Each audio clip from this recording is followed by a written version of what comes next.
This is another arena. I've got some herbal safety courses in the pipeline, and one piece of herbal safety is the ethics of practicing with substances in an ethical way. You know, you shouldn't prescribe to a level that doesn't match your knowledge, right? You know, if you've done, like me, I've done 17 years of herbal study, 6, 10, 15, 20 seminars a year. I've taught innumerable courses. I've exposed myself to a lot of things, right? I can comfortably, ethically practice within that. But some people only learn what they learn in school, and they don't have as much finesse. So they should just stay with that level of herbal training. But I see way too many cases where that's not the case.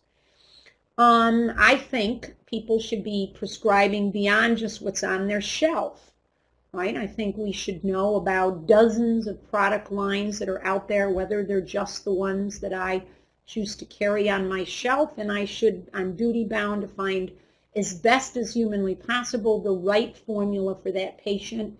And if I need to order it in, or I need to do a drop ship, or I need to do one of these custom things, not just, well, this is what I have here and I want to get rid of it because otherwise it's going to expire and I'm going to give it to them anyway. One term you're going to see all the time in herbal safety, herbal regulations is due diligence. But I think that infiltrates ethics.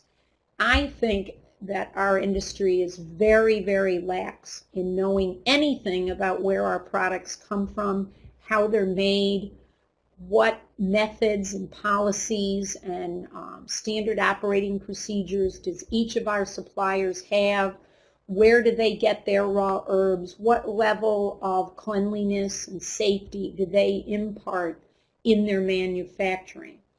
Now, a lot of our suppliers have upped their game since this thing called CGMP went into full fruition in 2010, which is good for all of us. But most clinicians that I know don't ask any questions. They take it at face value. If the company's in advertising and acupuncture today, everything's got to be good, and off they go running, and they don't ask any questions or don't even know any concepts of what goes into the quality, purity, expiration dates, and things like that of different suppliers.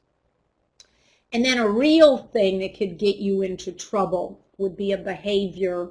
This would be what I would call a difficult patient behavior, and that is, you know, you've got this strong-willed patient that saw some other herbalist and there's this formula and I felt great when I was on it, but, you know, in my estimation it's not the right pattern or formula, and that is being pushed, cajoled, manipulated into giving them what they want. This is actually, first of all, a risk management nightmare.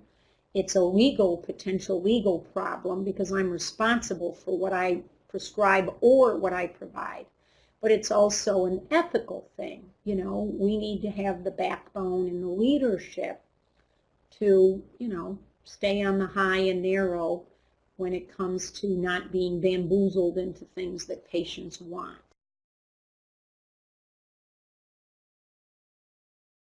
For more information on this or other ProD Live, distance, or online courses, please visit www.prodseminars.com.